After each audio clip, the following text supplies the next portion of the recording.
Adolfo Alvarado Belloso, otra vez en el conversatorio virtual sobre temas procesales que la Academia Argentina de Derecho Procesal realiza como tarea de extensión universitaria para la maestría en Derecho Procesal de la Universidad Nacional de Rosario. ¿De cuyas aulas? Concretamente de la octava cohorte, egresó nuestra invitada de hoy, Ana Calderón Sumarriba, magíster en Derecho Procesal, doctora en Derecho, ambos títulos por mi Universidad Nacional de Rosario, pero además magíster en Derecho Constitucional por la Universidad Nacional Federico Villarreal de Lima, Perú, y especialista en argumentación jurídica por la Universidad de Alicante y la de Palermo, Italia. Es una conocida docente de Derecho Penal, de Derecho Procesal Penal, dirige un prestigiosísimo Instituto de Altos Estudios Superiores en Derecho, y hoy le he convocado para hablar de un tema que nos resulta caro a ambos, que es el de la intervención oficiosa de los jueces en materia penal. En América Latina, durante toda mi formación abogadil, la justicia operó siempre con un juez de instrucción, dividida en mayores y menores delitos. En la Argentina hacemos jueces de instrucción mayores, jueces correccionales, delitos de menor entidad.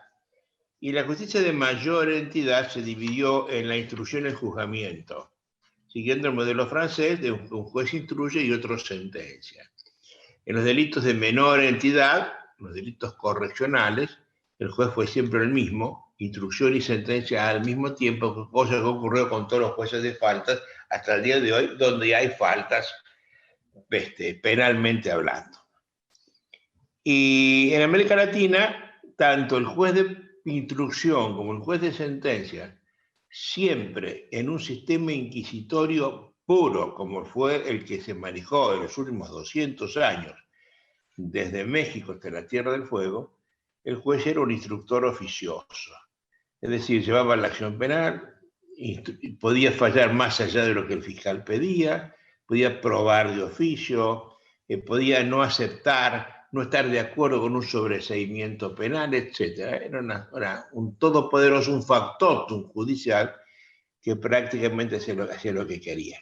En los últimos años, y tal vez por influencia de los penalistas, que no de los procesalistas, alrededor de los penalistas que son los que manejan otros intereses, otros valores, la vida, la libertad, la honra, y no meramente el dinero o el bolsillo como manejamos los procesalistas civiles, cayeron en la cuenta que el sistema inquisitivo o inquisitorio era un sistema perverso, que era un sistema que provenía de lo más granado de la Inquisición española, que era un proceso preñado de justicia nazi-fascista soviética, porque se aplicaban acá los mismos postulados de autoridad que en el Código Alemán del 37, que en el Código Italiano del 40, que en el Código ruso del 17, y todo mirando en general aquella figura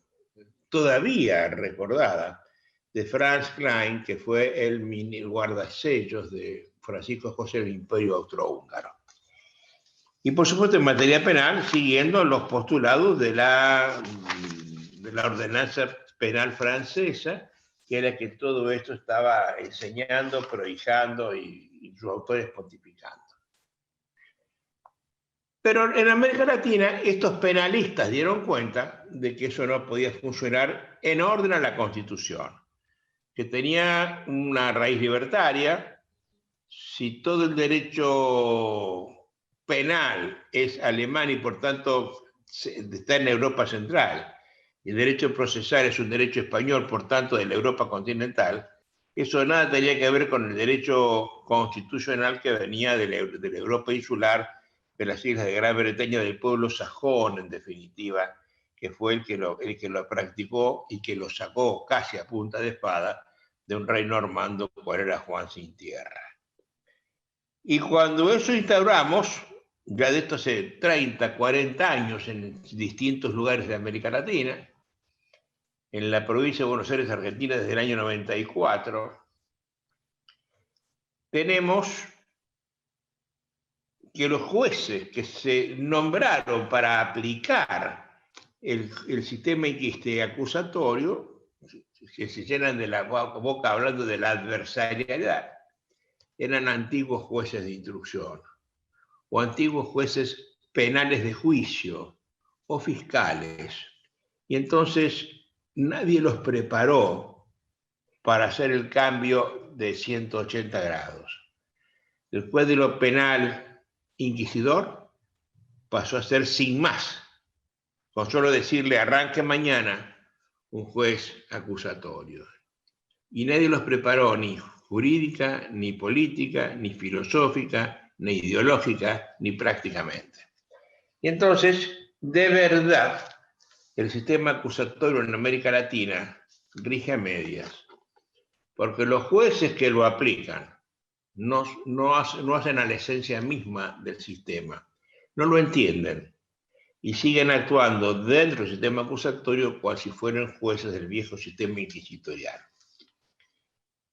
Eso pasa literalmente en el Perú, donde si ustedes se toman el trabajo de ver alguna noche los videos que se cuelgan en el programa Legis Perú y ven juicio tras juicio tras juicio, porque todos los días hay un par de juicios filmados allí, van a ver que los jueces penales son todos jueces auténticamente inquisitoriales. Por ejemplo, a tal punto es esto, que la ley penal, la ley procesal penal peruana, establece que para cierto tipo de delitos, ya veremos cuáles, los jueces pueden decretar una prisión preventiva de hasta 36 meses, 3 años, prorrogables por algún tiempo más, si consideran que es menester, ¿no? Es decir, fíjense cómo se rompe el estado de inocencia si yo me tengo que estar 3 años preso para saber si puedo ir preso. Bueno, en este tren de cosas me parece la mayor importancia que hablemos del tema de la actuación, de la intervención oficiosa del juez en materia penal, y eso le he pedido a Anita Calderón. Mi querida Anita, bienvenida a este lugar de conversaciones. Ya sabes de qué se trata el tema, me gustaría que nos contaras con tu experiencia docente, lo más docentemente posible, cómo se funciona eso en el Perú, en el entendimiento de que lo que pasa en el Perú está pasando en América Latina, ¿eh? Es igual en el Ecuador. Así que te escucho, Anita, con gran gusto. Bienvenida. En primer lugar, maestro, agradecerle por la invitación. Recordamos siempre con gratitud el conocimiento y las experiencias maravillosas vividas en la maestría de Derecho Procesal allá en Rosario, así como en el doctorado. No solamente hay una marca registrada en torno al garantismo procesal, sino que también hay una marca registrada de la gran persona, de la humanidad, que se respira cuando uno comparte con usted y con todos los que nos acompañaron en esa octava corte que tuvimos, la experiencia maravillosa que siempre agradecemos de haber tenido. Efectivamente compartimos el que en Latinoamérica, maestro, se vive este tema de las reformas procesales que generaron mayor esperanza en que tuviéramos procesos con una clara división de roles. En el Perú, en el año 2004, empezamos un proceso de reforma procesal penal que recién va a terminar el 31 de diciembre de este año en los distritos más populosos y de mayor carga procesal de todo el país. Estamos hablando del distrito de Lima Sur y el distrito de Lima Centro. Ha sido un proceso de implementación larguísimo. 16 años de reforma. 16 años de reforma. 16 años de una reforma lenta, pero a su vez con mensajes bastante contradictorios en torno a lo que se debe entender como un proceso inspirado en un modelo acusatorio. Dentro de todas esas contradicciones, así como usted subrayó el tema de la prisión preventiva, de 36 meses que se puede ampliar hasta 12 meses más por casos de crimen organizado, que es claramente una afectación a la presunción de inocencia, es un anticipo de condena prácticamente, tenemos esta intervención oficiosa de parte de los jueces. La esperanza con la reforma procesal era justamente tener esa clara división de roles. El fiscal persecutor que investiga, que promueve la acción penal, y el juez que debía de ofrecer garantías, que debía dedicarse a resolver. Y lo que vamos a encontrar es sí ese reparto de roles, pero hay una habilitación legislativa dentro del Código Procesal peruano para la actuación oficiosa. Desde mi punto de vista es una habilitación, digamos, limitada, restringida, porque hace referencia de modo taxativo el legislador en qué asuntos el juez puede intervenir. Por ejemplo, hace referencia a la oficiosidad en la declaración de medios de defensa, en la acumulación de expedientes de causas de oficio, en la resolución de contiendas de competencia, en el hecho de que pueda declararse la nulidad de actos procesales, pero creo que la manifestación más severa del quiebre de la imparcialidad y la igualdad de armas se da cuando el juez puede actuar prueba de oficio, que también se reconoce expresamente en el artículo 155, numeral 3 del Código Procesal del 2004. Pero es una habilitación legislativa. No es que se dio un espacio para que los jueces discrecionalmente decidieran la actuación, sino que fue el propio legislador que concibió dentro del código esta posibilidad. Con lo cual, definitivamente no podemos hablar de un modelo acusatorio, pero además ha constituido esta habilitación legislativa la puerta de ingreso a algunos excesos judiciales, a los que hay que sumar, como usted bien dice, maestro, el tema de que no estuvimos nunca preparados, ni ideológicamente, ni filosóficamente, para esta reforma, para este cambio de paradigma. De modo que, como usted subrayaba, jueces instructores, jueces del antiguo régimen, son los jueces que hoy día tramitan las causas con este Código Procesal del 2004. Y de hecho, desde el enfoque de ellos, las intervenciones oficiosas, además de estar habilitadas legislativamente en los casos que expresamente se han señalado, permiten para ellos tal vez algunos permisos o licencias para otro tipo de oficiosidad que de hecho resulta peligrosa, pero peligrosa ya no solamente en términos del modelo, sino de lo que también usted muy bien subrayaba, de respeto de los derechos fundamentales que se han venido construyendo desde la Carta Magna de Juan Sin Tierra en adelante y que hoy día se entiende que tienen plena eficacia dentro de los procesos penales. Está bien. Bueno, y ahora, ¿cómo se ve todo eso en la práctica? Bueno, hay una serie de situaciones que llevan a, yo creo que hacer una especie de clasificación. Yo me atrevería a establecer dos posiciones en torno a esta situación. Uno, la habilitación legislativa, que desde nuestro enfoque fue considerado por el legislador de modo excepcional, bajo determinados supuestos, como los que hemos indicado, un poco en aras de resguardar la idea de eficacia del sistema, ¿no? Un poco con el temor de que no operaran debidamente los sujetos del proceso, especialmente el Ministerio Público, y en aras de garantizar resultados punitivos, había que establecer algunos permisos o algunas licencias legalmente previstas.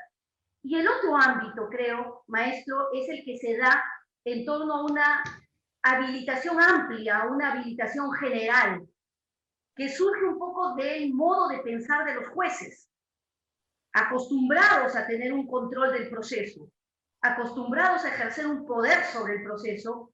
Ellos sienten que hay una habilitación general para poder actuar, más allá de lo que el legislador les ha entregado, poder actuar oficiosamente. Y este creo que es el ámbito más peligroso. Le pongo algunos ejemplos desde un punto de vista práctico. El fiscal es el único que puede llevar hechos a un proceso penal. Es el único que puede realizar la imputación desde el punto de vista... Ya que el juez no tiene el dominio ni la iniciación ni la iniciativa en materia de acción procesal penal. Así es. quien tiene constitucionalmente la persecución y el impulso de la acción penal es el Ministerio Público. Desde el punto de vista de la imputación fáctica, el único que puede llevar los hechos, la historia, al juez es el fiscal. Sin embargo, se han dado casos en mi país en donde es el juez quien introduce hechos nuevos, hechos que nunca fueron planteados por el Ministerio Público. Entonces, ya no solamente estamos hablando del quebramiento del modelo, sino que se están comprometiendo condiciones básicas del debido proceso penal, la congruencia, el derecho de defensa, lógicamente hay un factor sorpresa, la igualdad de armas, y aspectos también de orden de otro tipo, ya no solamente sobre hechos, sino, por ejemplo, el hecho de que se impugne una decisión en primera instancia y el órgano superior decida incorporar en segunda instancia oficiosamente algunos asuntos que no fueron materia de debate, lo que definitivamente involucra en algunos casos afectación a la congruencia en términos de impugnación, tantum appellatum, tantum devolutum, como también el hecho de afectar la prohibición o proscripción de la reforma en peor, porque esto suele suceder incluso en aquellas situaciones donde quien impugna es el sentenciado o es el propio imputado y su propio recurso trae como consecuencia que el juzgador introduzca hechos o argumentos no alegados y que son perjudiciales para el imputado. ¿Eso ocurre en todo Perú o solamente en Lima? No, esto es una práctica frecuente, es una situación que lamentablemente se da, y yo creo que tiene mucho que ver con esta idea de que el juez se siente comprometido con el interés punitivo, maestro. Yo creo que el juez no se siente comprometido con la Constitución ni con los principios de un debido proceso, sino que más bien se siente comprometido con lograr resultados punitivos. Entonces, más allá de ir en la salvaguarda de un proceso garantista, un proceso respetuoso de los principios constitucionales, lo que se hace es buscar resultados punitivos, un poco atendiendo a esta oleada o esta moda de eficientismo punitivo, ¿no? Más número de condenados, más número de prisiones preventivas, es premiado aquel juez que más prisiones preventivas dicta. En nuestro país, lamentablemente hubo una época, estoy hablando de hace un año atrás, que el juez más reconocido era el juez que más prisiones preventivas había dictado. Y al contrario, aquel juez que cuidaba de que no se abuse de la prisión, que se diera estrictamente en aquellos casos donde los presupuestos exigidos por ley concurrían, ese era el juez que tenía que ser investigado. Ese era el juez mal visto. Y además era el juez que salía en los titulares de los medios de comunicación, no pensando en que había defendido la Constitución y había hecho respetar el debido proceso, sino que era el juez que garantizaba la impunidad. Entonces, se ha venido a dar una especie de identificación de respeto de derechos, respeto del debido proceso, limitación en las intervenciones oficiosas del juez, idem o sinónimo de impunidad. Cuando en realidad lo que se estaría haciendo es hacer funcionar el proceso como corresponde, ¿no? Dentro del marco de lo que la Constitución exige. Oye, Anita, quiero que me expliques, a ver, no todo el mundo sabe cómo funciona esto, ¿no? El fiscal tiene una acusación, empieza una acción penal. ¿Ante quién ocurre? ¿Cuál es el régimen estatutario orgánico de la justicia penal? ¿Hay un juez de instrucción, un juez de investigación penal preparatoria, un juez de garantía? Explícame cómo funciona eso. Bueno, tenemos una primera fase, que es una fase de investigación preparatoria, que es una fase que está a cargo y dirige el Ministerio Público, que como su nombre lo dice, es preparatoria para la pretensión punitiva, para presentar la pretensión. Y la hace solamente ante sí mismo.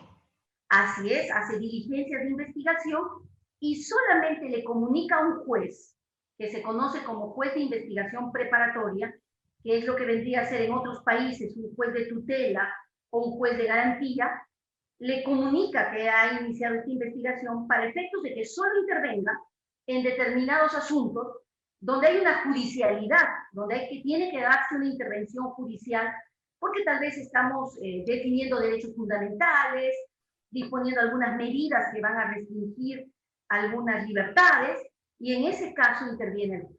Una vez que termina esa etapa, el fiscal postula una pretensión. Un momentito. En esa etapa, a ver, en esa etapa, ¿el fiscal les puede detener? El fiscal no puede detener. El fiscal le puede solicitar a un juez que disponga la prisión. Por tanto, el fiscal va al juez penal preparatorio, ese juez de garantías, para que él disponga la prisión. Así es. Así es. Segundo, ¿el fiscal puede allanar per se? No. Tiene que pedir una autorización previa al juez de investigación preparatoria para que autorice la diligencia. Bien, ¿cuánto tiempo puede tenerlo preventivamente hasta que le da 24 horas, 2 horas, hasta que da noticia crímenes al juez? Cuando es un delito en flagrancia, la Constitución permite que la persona esté detenida 48 horas hasta que se defina su situación jurídica. Pero dentro del proceso, maestro, la prisión preventiva tiene básicamente tres fórmulas. En un caso simple, 9 meses de prisión preventiva, que se puede ampliar por 9 meses más. En casos ciertamente complejos, 18 meses por 18 meses más. Y en los casos más graves, a consideración de nuestro legislador, que ahora son los delitos de crimen organizado, puede llegar a durar 36 meses, que se puede ampliar por 12 meses más. Es sobre esa última fórmula que hemos recibido una llamada de atención por la Comisión Interamericana de Derechos Humanos en el año 2017, señalándonos que ese plazo para una prisión preventiva es pues manifiestamente inconvencional, inconstitucional, no excesivo. Eso cayó en saco roto, por supuesto. Sí, ha habido personas que han sufrido más de 36 meses de prisión preventiva. Oye, a ver, yo veo que el número son 9, 18, 36. Es decir, se duplica y se duplica. Así es. ¿Cuáles son los delitos de 9? Va, con lo simple. ¿Qué sería un delito complejo y qué sería un delito de 36? Dame un ejemplo concreto. Un delito de 9 es un caso simple, un homicidio simple o un robo simple. Un caso complejo. Un hurto agravado, un hurto con ciertas agravantes, 9 meses. Un caso complejo. ¿El hurto simple que no es detenible? Un hurto simple muy difícilmente va a una prisión preventiva, porque además en un hurto simple hay salidas alternativas. Podemos llegar a algún acuerdo reparatorio, hay posibilidades. También en la violación de domicilio, por ejemplo, la lesión leve. Claro, una cuestión, un allanamiento ilegal, una lesión leve, son cosas que no van a llevar a mayores tiempos. Primero, a que se le dicte la medida, y segundo, si se diera, no llevaría más de 9 meses. ¿Ya? Pero un homicidio simple, 9 meses. 9 meses. Qué notable. ¿Y qué sería un delito complejo? Un caso complejo es aquel que tiene varias víctimas, o tiene varios imputados, o son varios delitos. Entonces la complejidad surge a partir del número de imputados. ¿En cualquier tipo de concurso me sigue pasa eso? Claro, en un concurso real de delitos, si hubiera, por ejemplo, no un homicidio, sino 2 o 3, estaríamos ante un caso complejo. Y esto ¿En un concurso ideal es lo mismo? En un concurso ideal, bueno, de algún modo sí, igual, porque tienen un régimen casi parecido. Complica en términos de que estamos ante varias figuras, ¿no? Un concurso ideal es un concurso formal, ¿no? Es un concurso de tipos. Y entonces la complejidad no va a nivel fáctico, pero sí va a nivel tal vez del tema de los tipos, de las figuras penales que están concursando. Y cuando hay pluralidad de sujetos, víctimas o agresores, ¿no? O sujetos activos. Oye, Anita, a ver, ¿a dónde se hacen las detenciones preventivas? Las prisiones preventivas, ¿dónde se realizan? ¿Dónde se ejecutan?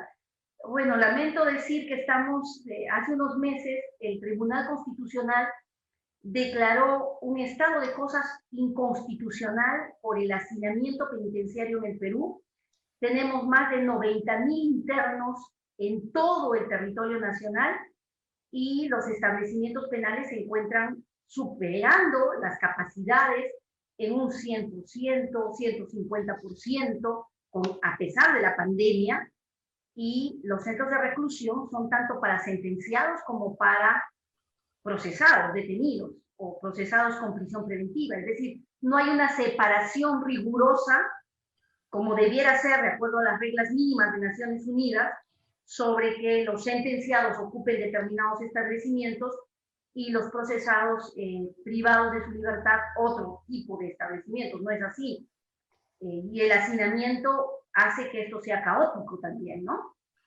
Oye, hija, cuando hace unos años, cuando Elías Carranza Rosarino cayó a la dirección del ILANUD de San José de Costa Rica, el Instituto Latinoamericano de Naciones Unidas para la prevención, el estudio y la prevención del delito, hizo un estudio muy importante, un libro que tocó, indexó todas las cárceles de América Latina, empezando por las de Centroamérica, y descubrió que casi el 80% en general, en global, ¿no? Sobre todo donde más, cuanto menos democrático es el lugar, más ocurre esto, por ahí la elevación del plafón mínimo, hay casi un 80% de presos sin condena.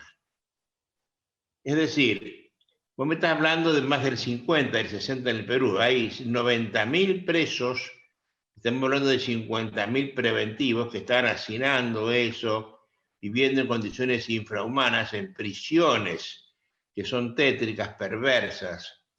Yo he tenido la mala suerte de conocer Tacumbú, en Paraguay, conocí la cárcel de Tegucigalpa, en Honduras, y son cosas terribles, son terribles las cárceles, las cosas que les pasa, que les hacen, cómo se vive, cómo están hacinados, ¿no? Entonces me parece de una perversión inusitada, poner a una persona 9 meses como mínimo y 48 como máximo preso en esos lugares, donde está gente condenada, que está purgando una condena, que además están también al margen de la Constitución, porque en la mía por lo menos dice que las cárceles deben ser sanas y limpias para un renacimiento social del imputado, del condenado, no para pena. La gente quiere que lo quememos, que le cortemos el pelo, que le cortemos los dedos. No es eso el sentido de la pena, sino la cárcel es para reinserción del imputado, del penado, del condenado. Y no estamos haciendo eso, no me aflige mucho en el Perú. ¿Alguien pensó cuál es el coste en el presupuesto peruano de mantener 90.000 presos? ¿Y la gente necesaria para custodiar a 90.000 personas?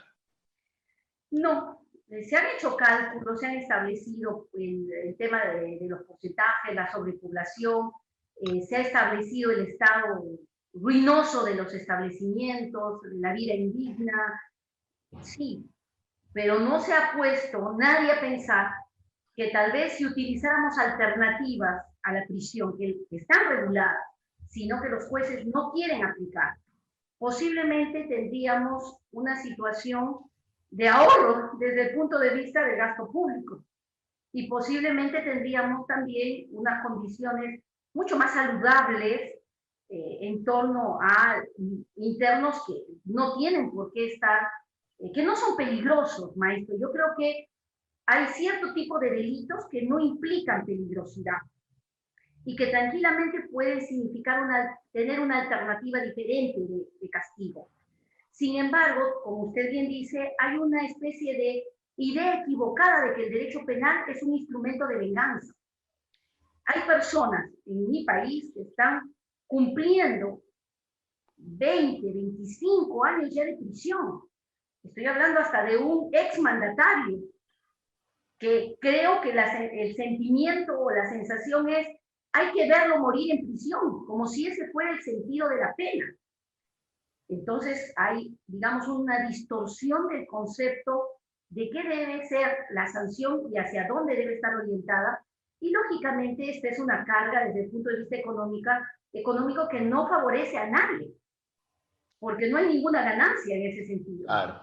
Oye, pero el Perú tiene una situación inédita. Todos sus expresidentes están presos. Así es, así es. El Hay único una país, serie, todos hay una presos. serie de asuntos de corrupción que hasta ahora, es más, en este momento hoy día se está discutiendo la vacancia del actual presidente por actos de corrupción y posiblemente también tengamos en el futuro a este señor. Va a terminar preso también, ¿no? Esa es la constante en el Perú, ¿no? Oye, hace muchos años, no sé si 20 o 25,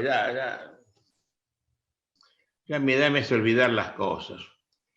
Tuve la oportunidad de estar en un congreso en Honduras, me acuerdo, no sé si en San Pedro Sula o en Tegucigalpa.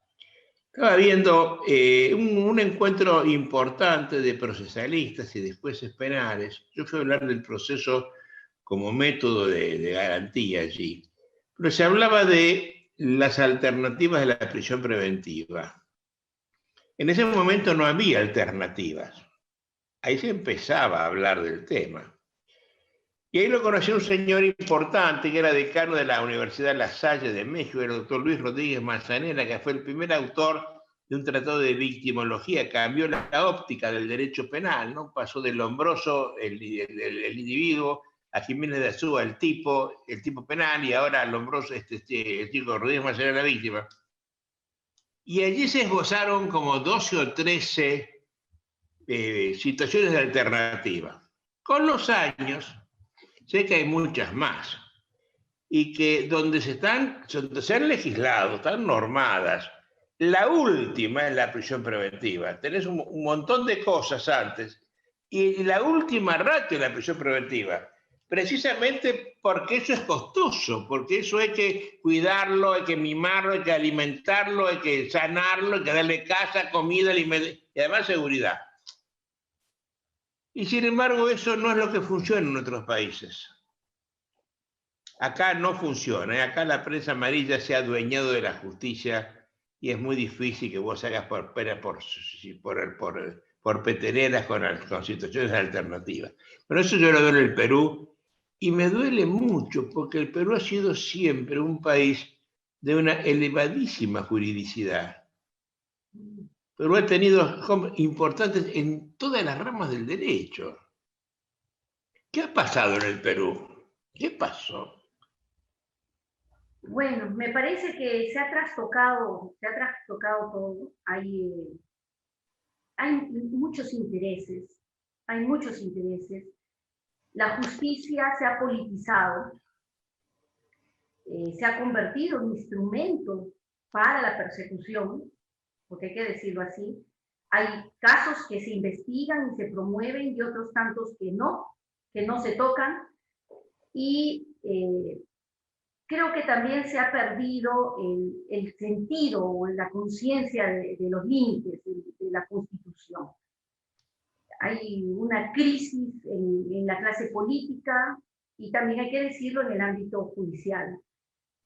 Y la doctrina, digamos, los doctrinarios que en su momento levantaban la voz, ahora tienen miedo de hacerlo, porque uno en redes sociales da una posición sobre algo que le parece crítico, que está mal, y lo inmediato es que esta persona, que debe ser respetada por el conocimiento y el estudio y la profundidad de su pensamiento, termina siendo linchada mediáticamente o termina siendo linchada a través de las redes sociales. Como que hay una oleada de intolerancia, no sé si tal vez se debe a las frustraciones, tal vez sociales, económicas. Hay un odio larvado, ¿no? Hay un odio larvado, ¿no? Hay un resentimiento muy profundo. Hay un resentimiento. Sí, un resentimiento. ¿Pero resentimiento de qué? ¿Contra qué? ¿Por qué? Tal vez, no sé, por todos los cambios que en su momento se dieron, dejaron muy marcado esta división entre en su momento de quienes pertenecían a estos grupos violentistas, de Sendero Luminoso, del MRTA, que se han ido reciclando y que ya no son grupos terroristas, pero que han comenzado con su ideología a intervenir en la política. Y los que tal vez en su momento vencieron y los rezagaron y que ahora representan otro lado, ¿no? Yo creo que pasa por esa ciclicidad, ese cambio de estar en algún momento en el poder y luego no. Verse postergado, verse castigado, verse retirado, pareciera ello, porque todavía, mire que ha pasado tantos años, estamos ya en el 2020, más de 20 años, de la época de Fujimori, por ejemplo, y todavía se sigue sintiendo este odio hacia un personaje que ya hace 20 años, digamos, tuvo su momento, pero que hasta el día de hoy se mantiene un sentimiento extremo respecto a él. Y creo ¿Eso que eso se da en Lima o en todo el Perú? eso se da en todo el país. Es un tema latente en Pero todo vos sabés, Anita, yo he estado, a vos te consta, en muchas ciudades peruanas, ¿no? En el calor peruano, en la altura peruana, en el frío peruano, y he visto otra mansedumbre en la gente. Esta irascibilidad que veo en Lima no la he visto, por ejemplo, en Puno, no la he visto en Trujillo, no la he visto en Arequipa. Sí, puede que Lima, porque es la capital, es más fuerte, pero creo ahora, maestro, si me equivoco, tal vez me equivoque, que esto ha contagiado ya otros ámbitos, ¿no? Sumado, por ejemplo, el descontento por el tema de la pandemia, la situación de enemistad y enfrentamiento permanente, creo que ya ha invadido y ha llegado a otros ámbitos que ya no se reduce solo a Lima, ¿no? Además que en la política también ahora tenemos protagonistas del interior del país y eso también ha llevado que desde dentro, desde el Perú, digamos, de la cordillera, de la selva, de la costa, de distintos lugares, haya también ya posiciones enfrentadas. Anita, a ver, vuelvo para atrás. Se hace esto ante el juez de instrucción, el juez de garantía, el juez de tutela, como quiera llamarse, y ¿quién eleva juicio? ¿Cómo se hace la elevación a juicio y quién juzga? El fiscal plantea su pretensión, acusa, se pasa a una etapa de saneamiento o control de acusación ante el juez de investigación preparatoria, donde se hacen correcciones a la acusación o se decide no llevar adelante la causa, y luego se pasa a un tribunal unipersonal o un tribunal colegiado, dependiendo de la gravedad. Pare ahí. El juez de tutela, el juez de garantía, ¿puede modificar la pretensión penal? No. El juez de garantía no puede, no debe hacer ninguna variación. ¿No debe o no puede? ¿Cómo es la pregunta? No puede. No debe, pero puede. No puede. La ley solamente lo autoriza a devolverle al fiscal su acusación si es que tiene errores y que sea el propio fiscal quien corrija. ¿Cómo le devuelve el fiscal? ¿En qué momento? En plena audiencia, una vez que se está realizando el control, se advierte cuestiones formales, incorrecciones, y se le devuelve en ese acto para que, o en ese acto, o tomados unos días, subsane. Pero lo tiene que hacer el propio fiscal. No puede el juez intervenir en esa tarea. Bueno, voy ahora, ¿cuáles van a un juez y cuáles van a 3? Los jueces unipersonales conocen los delitos de menor gravedad, cuyo extremo mínimo de la pena no sea mayor de 6 años. ¿De cuánto? ¿De 6? De 6 años. 6. Y los delitos graves, cuyo extremo mínimo supera los 6 años, van a un tribunal colegiado integrado por 3 jueces.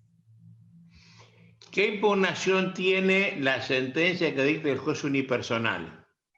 Tenemos el recurso de apelación que va a una sala superior. ¿De 3? De 3 magistrados superiores. Muy bien. Si el juicio es oral, ¿Cómo juzga la congruencia con la prueba el superior? ¿Se filma? Sí, hay un registro de audio y video que es lo que permite que el superior pueda visualizar las actuaciones probatorias que se hicieron en primera instancia, pero tiene límites. Pregunta importante. ¿Ese registro de video a cuántas cámaras se hace? No es que tengamos muchas cámaras, maestro. Depende. Ahí, básicamente, lo normal es que se haga a una sola cámara. ¿Y esa cámara quién está mirando cuando filma? ¿O filma desde arriba y se ve todo? No, hay un filmador que es el que va movilizando la cámara de acuerdo a las intervenciones. Oye, eso es absurdo, de una absurdidad total, ¿no? Yo creo que la justicia debe ser filmada en estos casos, pero tiene que haber tantas cámaras como personas estén en la audiencia. Juez 1, una cámara, abogado de la parte, otra cámara, fiscal, otra cámara, testigo, otra cámara. Te digo por qué. El juez de alzada tiene que ver lo que pasa en la sala, no lo que pasa en la cara del que está hablando, y para colmo de males, a gusto del filmador que lo elige para filmarlo. Puede llegar tarde o no a la filmación. Acá en la Argentina un caso terrible, dramático, fue la muerte de una muchachita, se llamó el caso de María Soledad, que murió según a manos del hijo de un político importante. Eso fue un caso espantoso en la provincia de Catamarca, y fue un juicio escandaloso que estuvo mucho tiempo en la televisión. Y la televisión tenía una cámara permanentemente hacia el tribunal y una cámara permanentemente hacia el que hablaba, y esa podía moverla. En un momento dado, cuando está el tribunal resolviendo una pretensión incidental, un juez mira a la colega que está a su izquierda y le da una orden con la mirada de clara expresión, Y esa mirada, captada por el Tribunal Superior, vista, viendo la influencia de un juez sobre otro que no permitió una deliberación adecuada en igualdad de condiciones, hizo que se anulara la sentencia. Por un lado. Hace 2 meses acá en la Argentina, mira, yo tengo acá abajo un teléfono. Había un juez que en una audiencia que duró 1 hora 20 minutos, estuvo 40 minutos dando mensajitos con teléfono. Salió filmado. Y el superior dijo que ese juez había incumplido su tarea, no podía estar jugando con el teléfono y atender el juicio. Y por tanto se anuló. Ahora mi pregunta es, si la cámara va volteando al tiempo que lo mira el testigo y no lo mira el juez, y el juez juega con el teléfono, ¿qué constancia tengo yo de que el juez está escuchando? Lo toman a la chacota, no lo toman en serio. No se dan cuenta en el Perú, por la doctrina que está manejando todo esto, que el proceso es una garantía del imputado, está pensado a favor de él, no para el juez juguetee con el imputado, como diría Mario Yomé y Andrea Meroy, no. Está a favor mío, no de ellos. Ellos no pueden perdonarse las cosas que se están perdonando.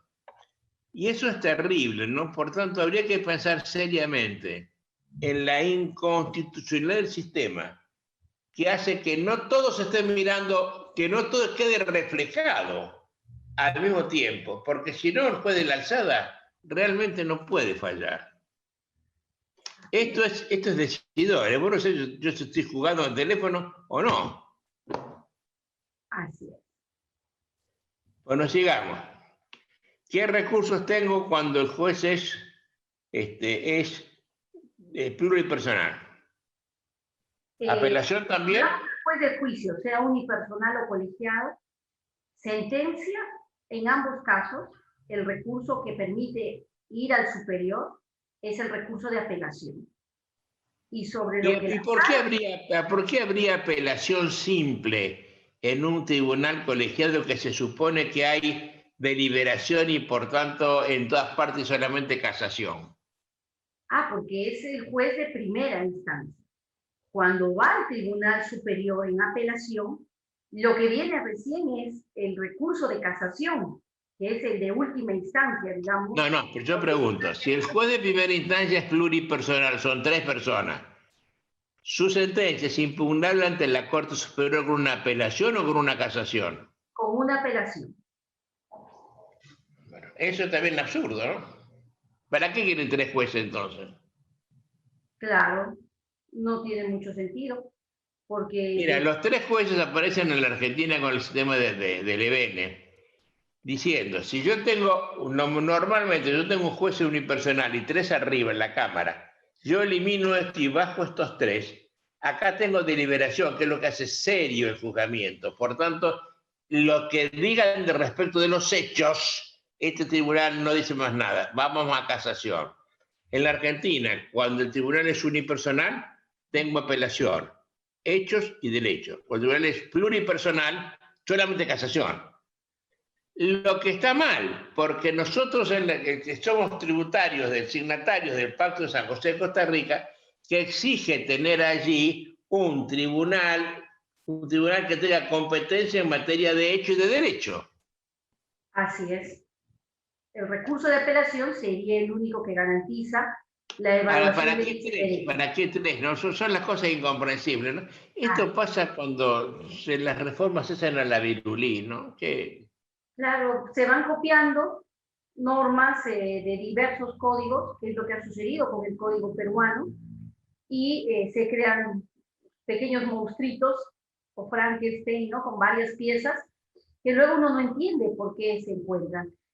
Cuando en el Perú se incorpora la posibilidad, por ejemplo, con este código de condena del absuelto, se dice, si el sujeto fue absuelto en primera y se le puede condenar en segunda, la Corte Interamericana de Derechos Humanos nos dice un momento, pero ¿qué recurso viene después de esa condena? Y lo que tenemos en el Perú es el recurso de casación. Y nos dice un momento, pero ¿dónde está la garantía del doble conforme que establece el Pacto Internacional? Ese artículo, maestro, el día de hoy se inaplica por los jueces. ¿Por qué se inaplica? Porque se hace control de convencionalidad y se dice muy bien, en base a los tratados de derechos humanos, no puede condenarse al absuelto en tanto no tengamos un recurso que le garantice el doble conforme. Y se inaplica. Años que tenemos ese articulado inaplicándose.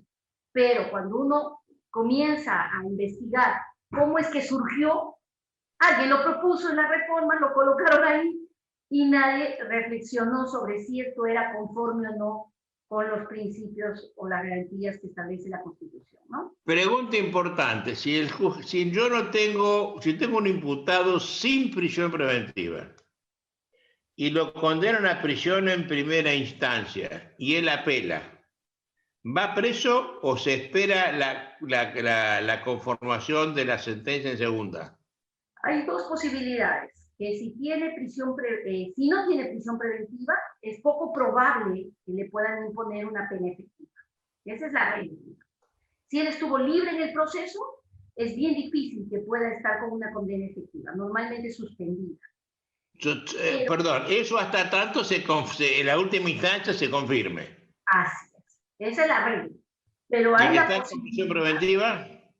Hay la posibilidad excepcional de que el juez que sentencia en primera instancia disponga una ejecución provisional de la condena.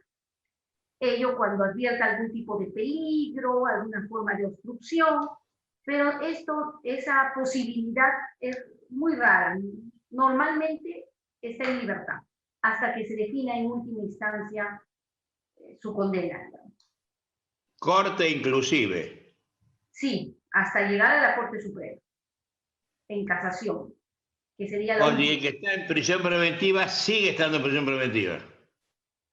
Mientras no haya una excarcelación que puede provenir de un exceso de carcelería porque resulta irrazonable la prisión, o el hecho de que en el proceso se desvanezcan las condiciones iniciales y se pide una variación de la medida, o se plantea un habeas corpus, que es la salida excepcional, ¿no?, que podría darse en algún caso de evidente vulneración de algún derecho fundamental. Bien complicado tu sistema, hija, ¿eh? Sí, complicado. Complicado.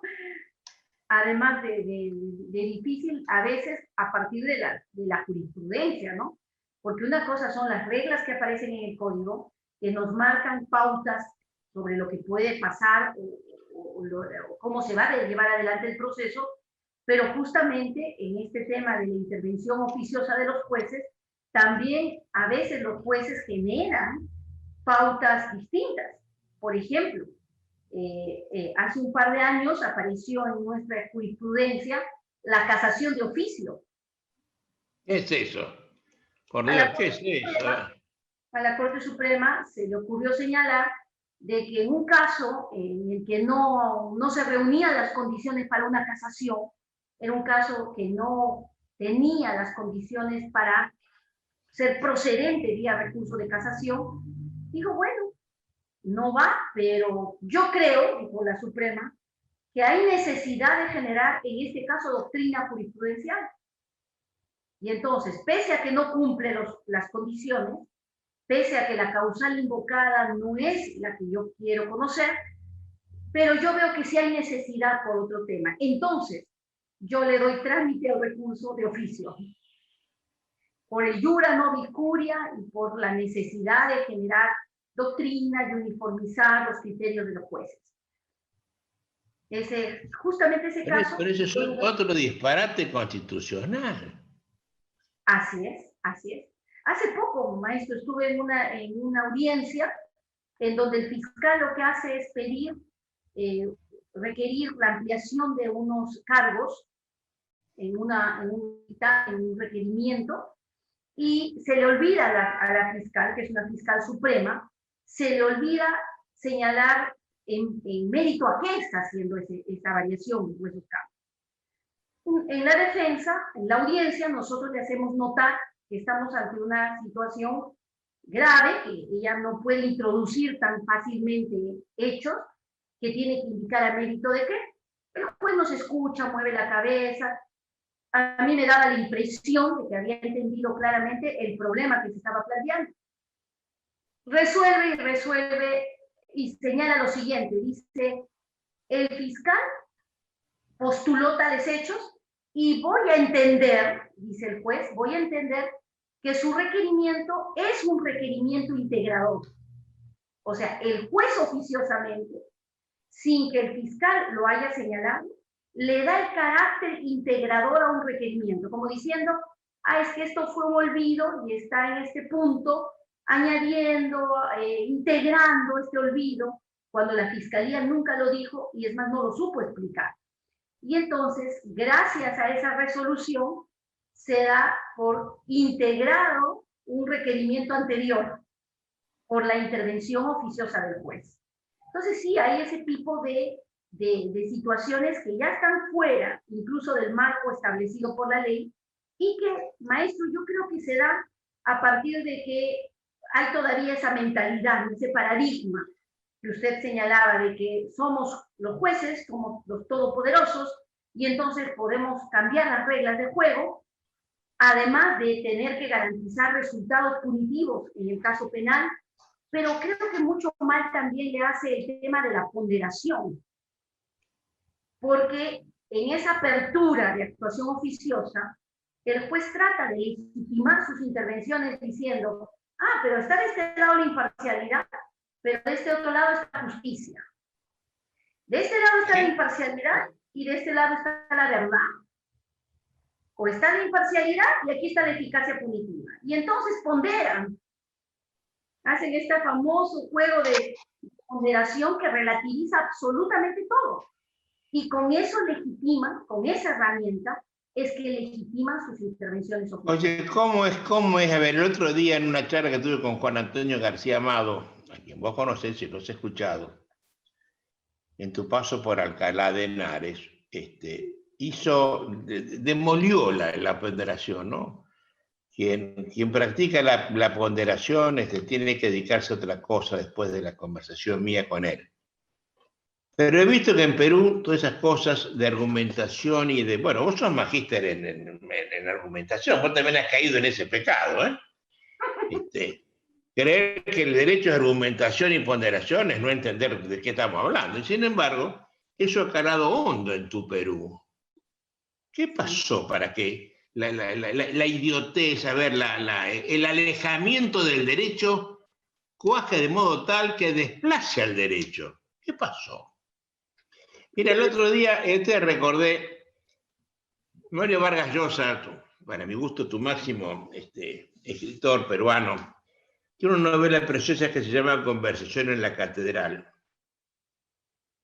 donde la catedral es un bar de la ciudad de Lima, donde el autor está conversando con un señor amigo que se llama Zavala. Y la primera página de la novela, el autor le dice: oye, Zabalita, le pregunta a su interlocutor, ¿en qué momento se jodió el Perú?